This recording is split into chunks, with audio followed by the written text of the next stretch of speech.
L'heure est au pass, au badge, aux pastilles et autres gris-gris. La dernière trouvaille de Gérald de Moussa Darmarien consiste à décorer les commissariats avec des petites pastilles. Le commissariat d'Orléans a bien voulu se prêter à l'expérimentation. Ainsi donc, et donc ainsi, les personnes qui viennent au commissariat d'Orléans pour porter plainte ont désormais le choix entre deux possibilités. Deux files, l'une avec un rond orange pour les victimes de viol, violence conjugale ou violence intrafamiliale, l'autre avec un rond bleu pour les autres. Comme c'est mignon, mais c'est choupinet chou d'amour, on se croirait à la maternelle. Les enfants qui ont un atelier pâte à modeler, vous suivez la flèche bleue au sol.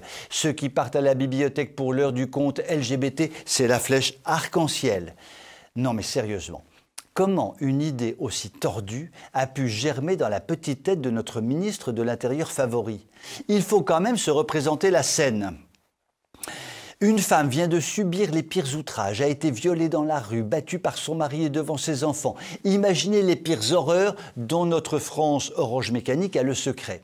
Elle se rend au commissariat, où elle est censée trouver un minimum de réconfort et de sentiment de justice. Et là, l'institution n'a rien de mieux à lui proposer que de faire savoir à tout le monde, avec une fichue pastille orange, ce qui vient de lui arriver. « Toi, dans la file des violets, la meuf, tu discutes point, point Akbar !» C'est très fin comme approche, humain, adapté psychologiquement. C'est sûr que ça va l'encourager à porter plainte, un truc pareil.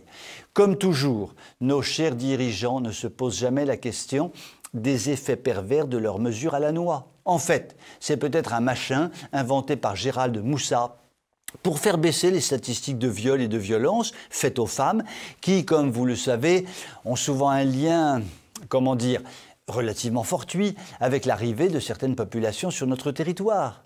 Mais bon, voyons le bon côté des choses. On peut sûrement trouver des applications insoupçonnées à cette innovation. Par exemple, au Conseil des ministres ou à l'Assemblée nationale, on pourrait mettre ça en place, mais pour les gares soumis à des enquêtes judiciaires. Une pastille rouge pour cela. Et là, ce sera comme la Légion d'honneur. Beaucoup et encore plus pourront en bénéficier de cette bonne pastille décorative.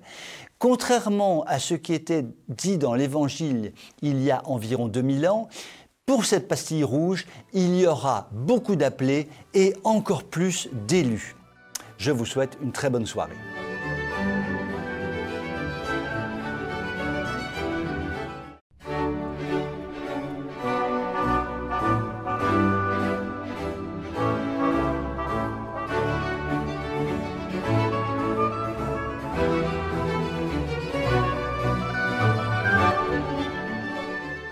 Connaissez-vous l'ONG Oxfam? Sa devise, le pouvoir citoyen contre la pauvreté. Autrement dit, c'est le genre d'ONG que l'on ne peut pas trop soupçonner d'être trop à droite.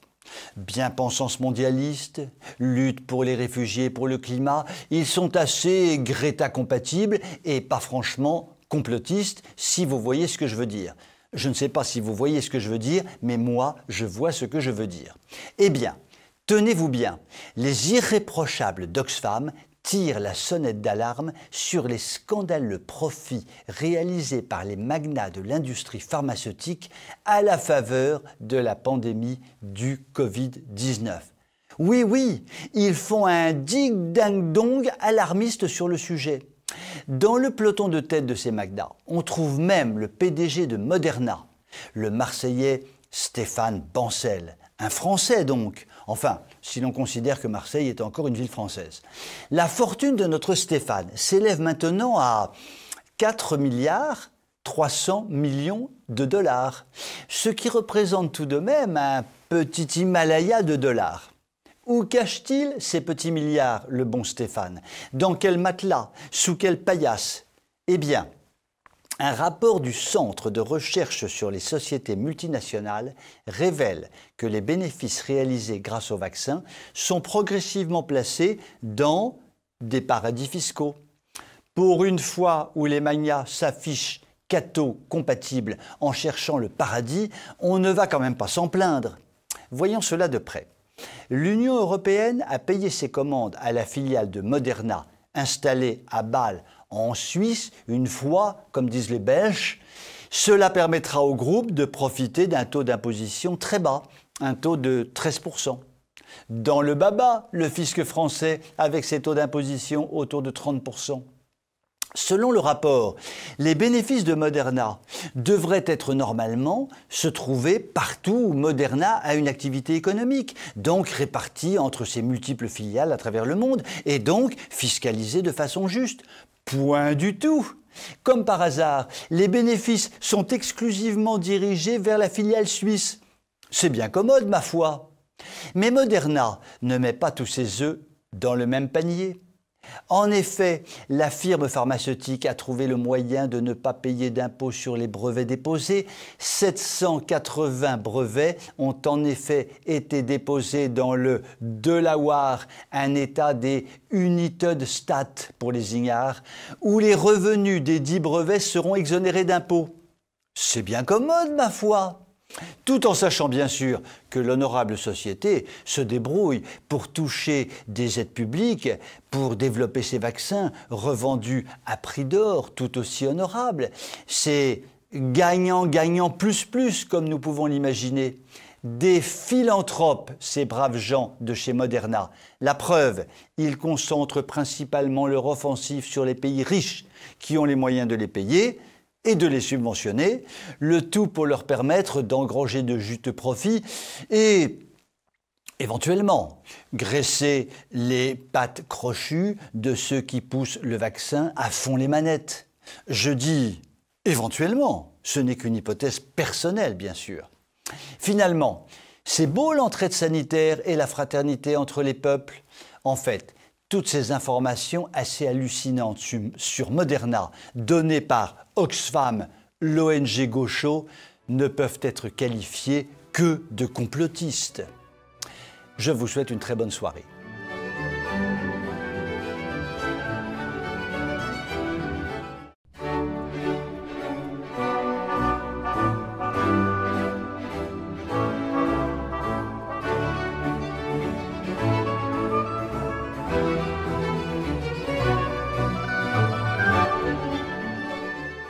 Quand les politiques commencent à pédaler sérieusement dans la choucroute, il y a une solution. Revenir à la base, aux fondamentaux, au b.a.-ba comme on dit, et en démocratie, le b.a.-ba au Rhum, ça s'appelle le peuple. Le peuple, on ne sait pas trop qui c'est, mais c'est là-dessus que notre système politique fonctionne, donc autant s'en servir. Et chacun sait que le peuple ne s'use que si l'on ne s'en sert pas. Et pour s'en servir, quoi de mieux que l'outil du référendum? C'est le meilleur moyen de couper l'herbe sous le pied des apprentis dictateurs qui veulent être plus démocrates que les démocrates. Enfin, leur couper l'herbe sous le pied avant de leur couper la tête, qu'on aurait dit en 1789. En Hongrie, par exemple, quand on commence à pédaler dans la goulache, mais oui, là-bas, on ne pédale pas dans la choucroute, vous vous en doutez bien, Orbán dégaine l'arme absolue. Le référendum. Quand Bruxelles cherche des poux à Budapest, quand les technocrates et les députés européens veulent l'empêcher de mener la politique pour laquelle il a été élu, il n'y a qu'une solution, le référendum.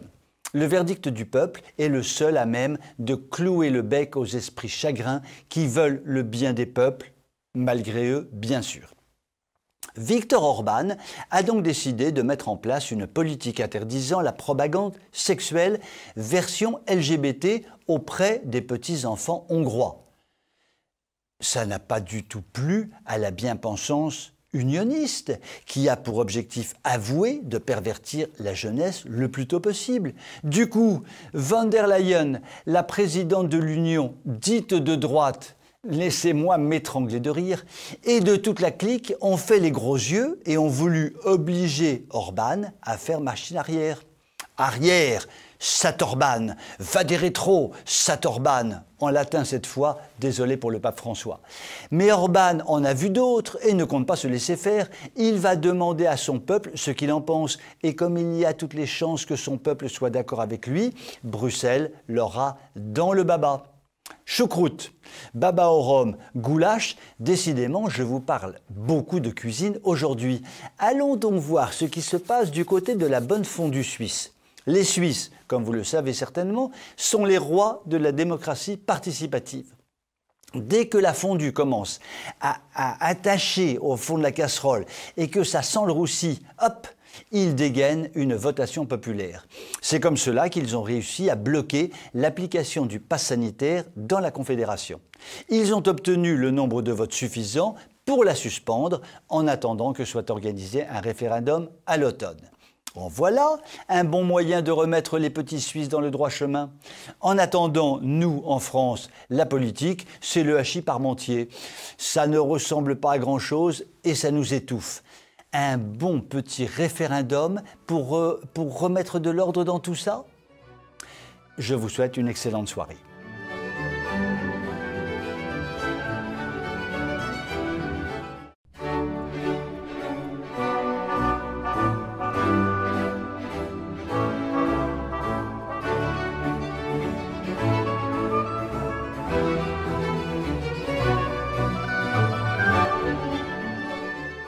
À l'approche de chaque élection présidentielle, ressurgit ce bon vieux serpent de mer, le cannabis, légalisera ou légalisera pas.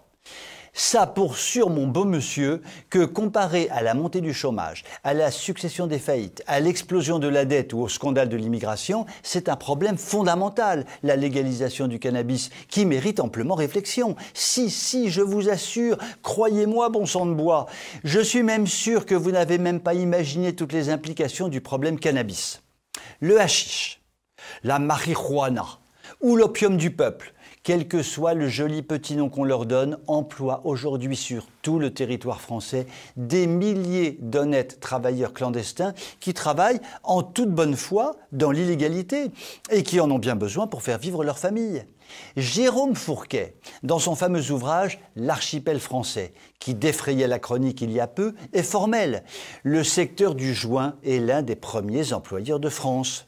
Fourquet estime qu'entre 150 000 et 200 000 personnes vivent du cannabis, soit presque autant que d'employés à la SNCF et un peu plus que dans les grands groupes comme EDF, 160 000, ou Intermarché, 130 000.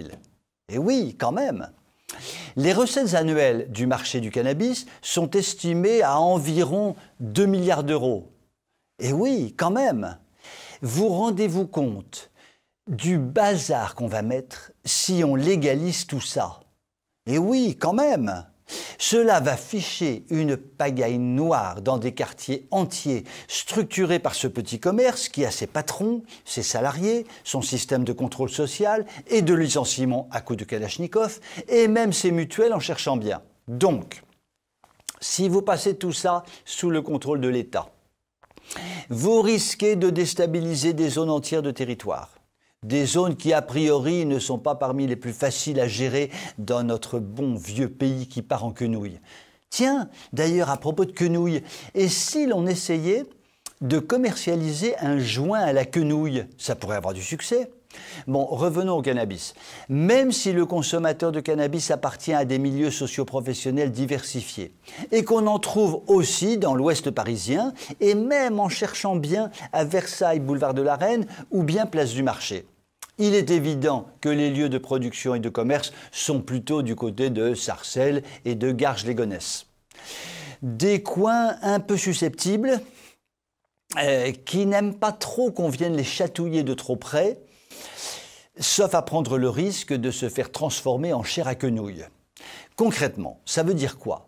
Cela veut dire que contre toute attente, même des gares, a priori plutôt en faveur de la dépénalisation du cannabis, pourraient y réfléchir à 2 fois avant de la mettre en place, car ils ne tiennent peut-être pas à mettre le feu à des quartiers entiers construits sur une poudrière qui ne demande qu'à exploser. Tels sont les paradoxes de la politique politicardienne, politicienne, qui nous mène tout droit dans le trou. Je vous souhaite une très bonne soirée.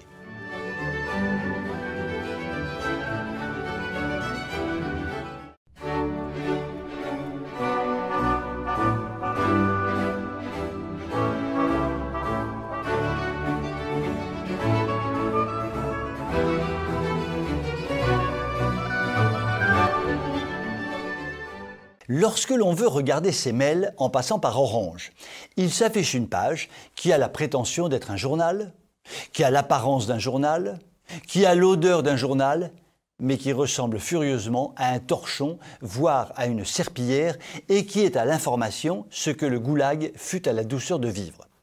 Jetons-nous à l'eau et ouvrons courageusement le site Orange. Dans la vie, il faut savoir se faire mal. Premier carré d'information. 24 heures sur 24 ou presque, depuis des mois ou presque, le grand matraquage de la terreur covidique. Le Covid explose dans tel département. Le Covid tue à gogo. Le variant se répand partout. Madame Michu a refusé le vaccin et en est morte. Les hôpitaux sont surchargés de malades du Covid. Le vaccin est miraculeux. Les non-vaccinés sont des assassins. La totalité de ces informations, alignant des mensonges au kilomètre, ne reposant sur à peu près aucune donnée scientifique, mais n'ayant qu'un seul but, terroriser les Français pour qu'ils se fassent vacciner le plus vite possible. Passons au second carré d'information. La fille de la star X qui vivait avec le fils de la star Y s'est mise en ménage avec la fille de la star Z dont elle va attendre un bébé acheté en Thaïlande. Ou bien, la star X raconte avec émotion son enfance malheureuse qu'il est important que chacun connaisse car le problème de l'enfance malheureuse de la star X est évidemment le problème le plus important de 2021. Ou bien, la star X a fait son coming out et explique pourquoi. Son papa était méchant. Il est important que chacun connaisse les raisons du coming out de la star X qui est évidemment le problème le plus important de 2021. Troisième carré. Le réchauffement climatique s'accélère et détruit la planète puisqu'une araignée de Patagonie a été retrouvée morte de soif par un groupe de 743 chercheurs chargés par l'ONU d'une mission sur les chances de survie de l'araignée de Patagonie. Et cela est évidemment le problème le plus important de 2021. J'arrête là cette énumération fastidieuse de la stupidité historique de ce, entre guillemets, journal Orange, que je n'évoquerai pas s'il ne concernait pas chaque jour des millions de lecteurs qui subissent de façon insidieuse un véritable lavage de cerveau, alors qu'ils ne demandent rien d'autre que de consulter leur mail. Or, il se trouve que Stéphane Richard, le patron d'Orange, était un proche de Nicolas Sarkozy, un pote à Sarko lorsqu'il a été parachuté à la tête d'Orange. Nous, les petites gens et les crétins historiques que nous sommes, nous aurions pu imaginer, nous aurions pu penser qu'Orange, désormais dirigé par un sarkozyste, mettrait en ligne un journal digne de ce nom, qui donne de vraies informations et qui élève les intelligences. Au lieu de cela, Orange met en ligne un pseudo-journal dont la nullité, dont la vacuité, dont la stupidité sont incommensurables. Décidément, le Sarko, il en a fait des dommages collatéraux. Je vous souhaite une excellente soirée.